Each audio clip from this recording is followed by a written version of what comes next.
ദൈവത്തിന് മാത്രം ഉണ്ടാകട്ടെ. ഇന്ന് യൂട്യൂബ് ചാനലിൽ കൂടെ എൻ്റെ ശബ്ദം കേൾക്കുന്നവരായിരിക്കും എല്ലാവർക്കും യേശു ക്രിസ്തുനാമത്തിൽ എൻ്റെ സ്നേഹം ഞാൻ അറിയിച്ചുകൊള്ളുന്നു.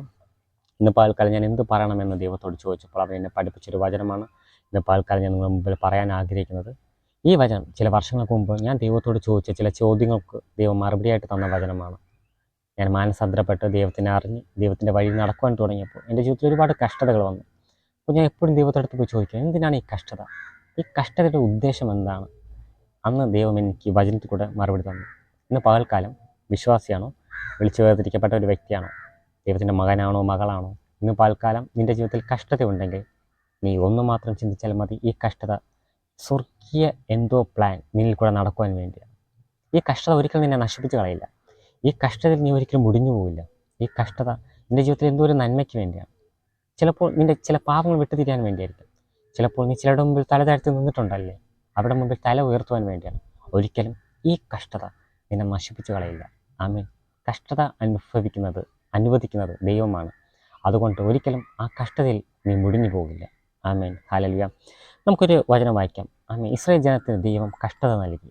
ആമേൻ. എന്നിട്ട് ദൈവം എന്താണ് അവിടെ പറയുന്നതെന്നും ആമേൻ ആരിൽ കൂടെയാണ് പറയുന്നതെന്നും നമുക്കൊന്ന് നോക്കിയിട്ട് നോക്കാം. ഹോശേയ 5:15. ഹോശേയ 5:15. അവർ കുറ്റമേറ്റു പറഞ്ഞ് എൻ്റെ മുഖം അന്വേഷിക്കുവോളം ഞാൻ മടങ്ങിപ്പോയി എൻ്റെ സ്ഥലത്തായിരിക്കും. കഷ്ടതയിൽ അവർ എന്നെ ജാഗ്രതയോടെ അന്വേഷിക്കും. ആമേൻ. ഒരു നിമിഷം പ്രാർത്ഥിക്കുക. ദൈവമേ, ഈ വചനം അങ്ങയുടെ കരങ്ങളിൽ തരുന്നു. വചനത്തിൻ്റെ മർമ്മം എന്താണെന്ന് നീ പഠിപ്പിക്കുവാൻ പോകുന്നതിനാണ്. എനിക്കും പ്രയോജനമായി മാറട്ടെ അപ്പാ, കേൾക്കുന്നവർക്കും പ്രയോജനമായി മാറട്ടെ. പ്രാർത്ഥന കേട്ട സ്വസ്ഥനായ പിതാവേ, ആമേൻ. ഹല്ലേലൂയ. ഇവിടെ വളരെ വേദനയോടെ ദൈവം പറയുന്ന ഒരു വാക്കാണ്. ആമേൻ. ഞാൻ പോവുക.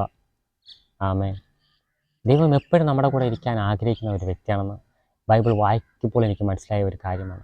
ഏതേൻ തോട്ടത്തിൽ ആദാവും ഹവ്വയോടും പറയുന്നുണ്ട്, വൈകുന്നേര സമയങ്ങളിൽ ദൈവം അവരോട് കൂടെ നടക്കുവാൻ ആഗ്രഹിച്ചിട്ടുണ്ട്. അതുപോലെ തന്നെ മോശ ആമേൻ സമാഗമന കൂടാരം അടുക്കി ഞാൻ അവിടെ വസിക്കുമെന്ന് ദൈവം പറഞ്ഞു. നിങ്ങളെ ഇടയിൽ തന്നെ എനിക്ക് വസിക്കുവാൻ ആഗ്രഹിക്കുന്നുണ്ടെന്ന് പറഞ്ഞ ദൈവമാണ്. ദൈവം ജനത്തോട് എപ്പോഴും അവരുടെ കൂടെ ഇരിക്കാനും അവരെ കൂടെ നടക്കുവാനും വസിക്കുവാനും ആഗ്രഹിക്കുന്ന ഒരു ദൈവമാണ്.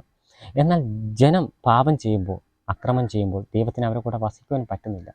ഇവിടെ ഹോശേയ നമുക്ക് നോക്കുമ്പോൾ ഇസ്രായേൽ ജനം പാപം ചെയ്ത് അവരുടെ അക്രമം പെരുകിയപ്പോൾ, വിഗ്രഹ ആരാധനകളും ആമേൻ പെരുകിയപ്പോൾ, ദൈവത്തിന് അനിശ്ചിതമായത് അവർ പ്രവർത്തിച്ചപ്പോൾ ദൈവത്തിന് അവരുടെ ഇടയിൽ നിൽക്കാൻ പറ്റിയില്ല. ദൈവം ഹോശേയയിൽ കൂടെ പറയാണ്, വേദനയോടെ പറയാണ്, അതെ, അവർ ചെയ്യുന്ന ഈ പാപം അവർ ഏറ്റു പറയുമ്പോളം ഞാൻ പോവുകയാണ്. ഞാൻ അവരുടെ ഇടയിലിരുന്നതാണ്, എന്നാൽ എനിക്കിപ്പോൾ ഇരിക്കാൻ പറ്റുന്നില്ല. ഞാൻ മടങ്ങിപ്പോവാണ്. എങ്ങോട്ടാ? വചനം പറയുന്നുണ്ട്, സ്വർഗം എൻ്റെ സിംഹാസനം, ഭൂമി എൻ്റെ പാദപീഠം. ആമേൻ. വചനം ഇങ്ങനെയും പറയുന്നുണ്ട്, എൻ്റെ പിതാവിൻ്റെ അടുക്കൽ ഒരുപാട് വാസസ്ഥലമുണ്ട്. അപ്പോൾ സ്വർഗം ദൈവത്തിൻ്റെ സിംഹാസനമാണ്. അപ്പോൾ ദൈവം ഈ ഭൂമിയിൽ നിന്ന് പോകുന്നത് സിംഹാസനമായ സ്വർഗത്തിലോട്ടാണ്. എന്ന് പറയുന്നുണ്ട്, എനിക്ക് ഈ ഭൂമിയിൽ നിൽക്കാൻ പറ്റുന്നില്ല. കാരണം ജനത്തിൻ്റെ പാപം കാരണം, അക്രമം കാരണം ഇവരുടെ ഇടയിൽ എനിക്ക് വസിക്കുവാൻ പറ്റുന്നില്ല. ഞാൻ പോവുകയാണ്.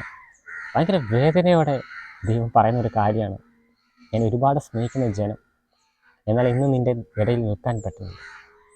ഇതുപോലെ ആയിരിക്കില്ലേ നിന്നെയും എന്നെയും നോക്കി ദൈവം പറയുന്നത്? ആമേൻ. നീ മാനസാന്തരപ്പെട്ടപ്പോൾ വന്ന അതേ പ്രവൃത്തിയാണ് നീ ഇന്ന് ചെയ്യുന്നത്. അന്ന് മാനസാന്തരപ്പെട്ട വന്നപ്പോൾ എന്തൊക്കെ തീരുമാനമെടുത്തു? ഞാൻ ഇത് ചെയ്യില്ല, അത് ചെയ്യില്ല, ഞാൻ ഇങ്ങനെയായിരുന്നു, എന്നാൽ ഞാൻ ഇനി അങ്ങോട്ട് പോകില്ലെന്നൊക്കെ പറഞ്ഞു വന്നതല്ല. എന്നാൽ അന്ന് ദൈവം എത്രത്തോളം സന്തോഷിച്ചെന്നറിയാമോ? അന്ന് നിൻ്റെ അടുക്കൽ നിൻ്റെ കൂടെ ഇരുന്ന ദൈവം ഇന്ന് ദൈവത്തിന് നിൻ്റെ അടുക്കൽ ഇരിക്കാൻ പറ്റുന്നുണ്ടോ? പണ്ട് നീ എന്തൊക്കെ വിട്ടിട്ട് വന്നോ അതിനെ നോക്കിയല്ലേ നീ ഇന്ന് ഓടിക്കൊണ്ടിരിക്കുന്നത്? പഴയ സ്വഭാവങ്ങൾ, പഴയ കൂട്ടുകെട്ടുകൾ, പഴയ പ്രവൃത്തികൾ നീ ഇന്ന് ചെയ്യുന്നുണ്ടല്ലോ. ഇന്ന് പകൽക്കാലം നീ അങ്ങനെ ചെയ്യുന്നുണ്ടെങ്കിൽ ഒരു കാര്യം മാത്രം ചിന്തിക്കാം, നിൻ്റെ അടുത്ത ദൈവത്തിന് നിൽക്കാൻ പറ്റുന്നില്ല. കാരണം അവൻ നിൽക്കാൻ ആഗ്രഹമാണ്, പക്ഷെ അവൻ നിൽക്കാൻ പറ്റാത്ത രീതിയിൽ നിൻ്റെ അക്രമം പെരുകിയപ്പോൾ ദൈവം പറയാണ്, ഞാൻ പോവാണ്, ഞാൻ അവരുടെ ഇടയിൽ നിന്ന് പോവുകയാണ്. ആമേൻ. അങ്ങനെ പറഞ്ഞ ദൈവം നിന്നെ ഇട്ടിട്ട് പോയോ? ഒരിക്കലും പോയില്ല. ആമേൻ. ഞാനൊരു വചനം വായിച്ചപ്പോൾ എനിക്കൊരു മനസ്സിലായ ഒരു കാര്യമാണ്. സദൃശവാക്യം 8:17 ഇങ്ങനെ പറയുന്നുണ്ട്, എന്നെ സ്നേഹിക്കുന്നവരെ ഞാൻ സ്നേഹിക്കുന്നുണ്ട്, എന്നെ ജാഗ്രതയോടെ അന്വേഷിക്കുന്നവൻ എന്നെ കണ്ടെത്തും. ഇവിടെ പറയാണ്, ഹോശേയയിൽ പറയുന്നുണ്ട്, ഞാൻ മടങ്ങിപ്പോയി, കഷ്ടത്തിൽ അവൻ എന്നെ ജാഗ്രതയോടെ അന്വേഷിക്കും. അവനൊരു കാര്യം പറയും, നിനക്ക് കഷ്ടത വരുമ്പോൾ പെരുകുമ്പോൾ നീ എൻ്റെ മുഖം അന്വേഷിക്കും. ഇപ്പോൾ നീ സന്തോഷത്തോടെ ഇരിക്കുന്നുണ്ട്, അതുകൊണ്ട് നിനക്ക് എന്നെ വേണ്ട. നിനക്ക് ഒരുപാട് കൂട്ടുകെട്ടുകളുണ്ട്, ആഡംബര ജീവിതം ജീവിക്കുന്നുണ്ടായിരിക്കാം. ഒരു കാലത്ത് കഷ്ടതയായിരുന്നപ്പോൾ നിനക്ക് എപ്പോഴും ദൈവം വേണമായിരുന്നു. ഇപ്പോൾ നിനക്ക് ദൈവത്തിനെ വേണ്ട, ദൈവത്തിനെ മറന്ന് ലോകത്തോട് ജീവിക്കുന്നുണ്ട് എന്ന് ദൈവം പറയുന്നുണ്ട്. നീ കഷ്ടതയിൽ ജാഗ്രതയോടെ അന്വേഷിക്കും.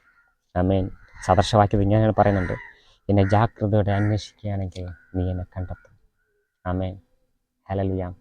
ഇന്ന് പകൽക്കാലം ജാഗ്രതയോടെ നീ അന്വേഷിക്കുകയാണെങ്കിൽ അവനെ കണ്ടെത്താൻ പറ്റും. ആമേൻ.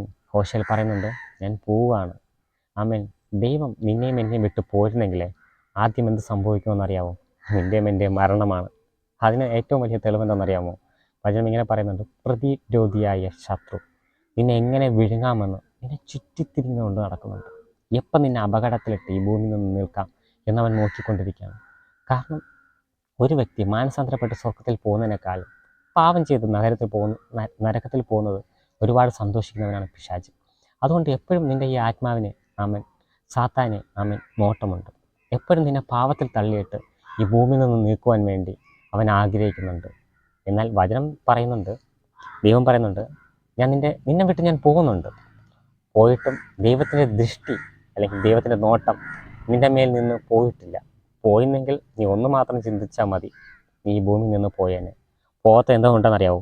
സങ്കീർത്തനം നിങ്ങൾ വായിച്ചോ. സങ്കീർത്തനം 33:13 ഇങ്ങനെ പറയുന്നുണ്ട്, യഹോവ സ്വർഗത്തിൽ നിന്ന് നോക്കുന്നു, പുത്രന്മാരെയൊക്കെയും കാണുന്നു. അവൻ തൻ്റെ സ്ഥലത്ത് നിന്ന് സർവ്വഭൂവാസികളെ നോക്കുന്നുണ്ട്. ഇത്രയേ ഉള്ളൂ. അവൻ പോയാലും അവനവൻ്റെ വാസസ്ഥലത്ത് നിന്ന് നിന്നെ നോക്കിക്കൊണ്ടിരിക്കുന്നുണ്ട്. ഇന്നല്ലെങ്കിൽ നാളെ അവൻ തിരിച്ചു വരും. എൻ്റെ ശബ്ദം കേൾക്കുന്നവരെ, നീ തിരിച്ചു വരുമെന്ന് പ്രത്യാശയോടെ പ്രതീക്ഷയോടെ എൻ്റെ ദൈവം വാസസ്ഥലത്ത് നിന്ന് അവൻ നോക്കിക്കൊണ്ടിരിക്കുന്നു. എന്തുകൊണ്ടെന്നറിയാവോ? നിന്നെ അവൻ അത്രമാത്രം സ്നേഹിക്കുന്നതുകൊണ്ട്. അവൻ്റെ ദൃഷ്ടിയിൽ നിന്ന് നീ ഒരു നിമിഷം മാറിയാലേ സാത്താൻ നിന്നെ പൊക്കിയെടുത്തുകൊണ്ട് പോകും. ആമേൻ. ഹല്ലേലൂയ. അതുകൊണ്ടാണ് അവൻ നിന്നെ വിട്ട് പിരിഞ്ഞു പോയിട്ടും അവൻ സ്വർഗത്തിൽ നിന്ന് നിന്നെ നോക്കിക്കൊണ്ടിരിക്കുന്നത്. ആമേൻ. നിൻ്റെ കാലിൽ കല്ല് തട്ടാതെ, നീ വഴുതി വീഴാതെ, ആമേൻ, നിൻ്റെ ജീവന് ആപത്തു വരാതെ കാത്തു സൂക്ഷിക്കുന്നത് അവൻ നിന്നെ അത്രമാത്രം സ്നേഹിക്കുന്നത് കൊണ്ടാണ്. ജനം പാപം ചെയ്ത് പെരുകിയപ്പോൾ യേശുവിനെ, നിൻ്റെ ദൈവത്തിന്, ആമേൻ, പിതാവിന് നിങ്ങളുടെ അടുക്കൽ നിൽക്കാൻ പറ്റിയില്ല. എന്നാൽ അവൻ പിതാവ് പറയുന്നുണ്ട്, ആമേൻ, എന്ന് പറഞ്ഞ് ഞാൻ അവനെ വിട്ടിട്ട് പോവില്ല. ഞാൻ എൻ്റെ വാസസ്ഥലത്ത് പോയി നിന്ന് അവനെ നോക്കിക്കൊണ്ടിരിക്കും. എൻ്റെ ദൃഷ്ടി, എൻ്റെ നോട്ടം ഫുള്ള് അവൻ്റെ മേലാണ്. കാരണം ഇന്നല്ലെങ്കിൽ നാളെ അവൻ തിരിച്ചു വരും. എൻ്റെ വചനം കേൾക്കുന്ന ദൈവജനമേ, നീ പാപം ചെയ്യുന്നുണ്ടായിരിക്കാം, അക്രമം ചെയ്യുന്നുണ്ടായിരിക്കാം. ആരംഭകാലത്ത് നീ മാനസാന്തരപ്പെട്ട് വന്നപ്പോൾ ചിലതൊക്കെ വിട്ടിട്ട് വന്നിട്ടുണ്ടായിരിക്കാം. ചില സ്വഭാവങ്ങൾ, ചില കൂട്ടുകെട്ടുകൾ, ചില പ്രവൃത്തികൾ. എന്നാൽ ഇപ്പോൾ നീ വീണ്ടും അതേ സ്വഭാവത്തിലോട്ടാണോ പോകുന്നത്? അതേ പ്രവൃത്തിയാണോ ചെയ്തുകൊണ്ടിരിക്കുന്നത്? എന്നാൽ ദൈവം അധികം ദുഃഖിക്കുന്നുണ്ട്. എന്നാൽ ദൈവം നിന്നെ വിട്ടു പോയിട്ടില്ലെന്നേ. പോയിട്ടുണ്ടെങ്കിൽ നീ ഈ ഭൂമിയിൽ ജീവിച്ചിരിക്കില്ലായിരുന്നു. ഇന്ന് എൻ്റെ ഈ ശബ്ദം കേൾക്കുവാൻ നിനക്ക് ദൈവം കൃപ തന്നത് ഇന്ന് നിനക്കൊരു മാനസാന്തരത്തിന് വേണ്ടിയാണ്. നിൻ്റെ അവസ്ഥയ്ക്കൊരു മാറ്റം വരുവാൻ വേണ്ടിയാണ്. നിൻ്റെ അവസ്ഥ എന്ത് തന്നെയായിരുന്നാലും വചനം ഇങ്ങനെ പറയുന്നുണ്ട്, രക്താംബരം പോലെ ആമേൻ ചുമന്നിരുന്നാലും കടും ചുവപ്പായിരുന്നാലും ഹിമം പോലെ വെളുപ്പിക്കുന്നവനാണ് എൻ്റെ ദൈവം. മേർക്കിനും കിഴക്കിനും എത്ര ദൂരമോ അത്ര ദൂരം നിൻ്റെ പാപം അകറ്റും. എൻ്റെ ദൈവം ഇങ്ങനെയും കൂടെ പറഞ്ഞിട്ടുണ്ട്, നിൻ്റെ പാപത്തിന് ക്ഷമിക്കുക മാത്രമല്ല, മറക്കുന്ന ഒരു ദൈവമാണ് നിനക്കും എനിക്കുമുള്ളത്. ഇന്ന് പകൽക്കാലം എൻ്റെ ശബ്ദം കേൾക്കുന്ന ദൈവജനമേ, നിൻ്റെ അവസ്ഥയ്ക്ക് മാറ്റം വരാത്തതിന് കാരണം ചിലത് വിടാത്തത് കൊണ്ടാണ്. ഇന്ന് നീ കഷ്ടത അനുഭവിക്കുന്നുണ്ടോ? വേദന അനുഭവിക്കുന്നുണ്ടോ? ഒന്നുകൊണ്ടും പേടിക്കേണ്ട. ഇതിൻ്റെ ഒടുവിൽ നിനക്കൊരു സന്തോഷമുണ്ട്. ഇതിൻ്റെ ഒടുവിൽ നിനക്കൊരു അനുഗ്രഹമായൊരു ദിവസമുണ്ട്. ഭയപ്പെടേണ്ട. ഇന്ന് പകൽക്കാലം ദൈവം നിന്നെ വിട്ട് ദൂരെ പോയാലും അവൻ നിന്നെ നോക്കിക്കൊണ്ടിരിക്കുന്നുണ്ട്. എന്നൊരു ഏറ്റുപറച്ചിലിൻ്റെ ദിവസമാക്കിക്കൂടെ? ദൈവമേ, എന്നോട് ക്ഷമിക്കണമേ. അപ്പം ഞാൻ നിന്നെ വിട്ട് ദൂരം പോയി, ഞാൻ ചില പ്രവൃത്തികൾ ചെയ്തു, ചില അക്രമങ്ങൾ ചെയ്തു, എന്നോട് ക്ഷമിക്കണമേന്ന് ഇന്ന് പകൽക്കാലം എന്നോട് പറയാൻ തയ്യാറാണെങ്കിൽ തീർച്ചയായിട്ടും ദൈവം നിനക്കുള്ള നന്മകൾ, നിനക്കുള്ള അനുഗ്രഹങ്ങൾ അവൻ തരുവാൻ പോകുന്നുണ്ട്. കണ്ണുകളടയ്ക്കാം, പ്രാർത്ഥിക്കാം. ദൈവമേ, എൻ്റെ വചനം കേൾക്കുന്ന ഓരോ വ്യക്തികളും അങ്ങനെ കരങ്ങൾ തരുന്നപ്പം അവരുടെ ജീവിതത്തിൽ കഷ്ടത, പ്രയാസങ്ങൾ എന്തുകൊണ്ടാണ് വരുന്നതെന്ന് ഇന്ന് നീ പഠിപ്പിച്ചു കൊടുത്തതെന്നാണ്. നീ ഞങ്ങളുടെ വാസസ്ഥലത്ത് നിന്ന് പോയിട്ടും ഞങ്ങളെ നോക്കിക്കൊണ്ടിരിക്കുന്ന ദൈവമാണെന്ന് അറിഞ്ഞല്ലോ. ജാഗ്രതയോടെ നീ അന്വേഷിക്കുകയാണെങ്കിൽ കണ്ടെത്തുമെന്ന് പറഞ്ഞല്ലോ. ഇന്ന് ജാഗ്രതയോടെ നിൻ്റെ മുമ്പിൽ മുട്ടുകുത്തുന്ന ഒவ்வொരു കുഞ്ഞുങ്ങൾക്കും നീ മറുപടി നൽകുന്നതിനെന്നാണ്. അങ്ങനെ ചെയ്യാനും പോകുന്നതെന്നാണ് പ്രാർത്ഥന കേട്ട സ്വസ്നായ പിതാവേ, ആമേൻ.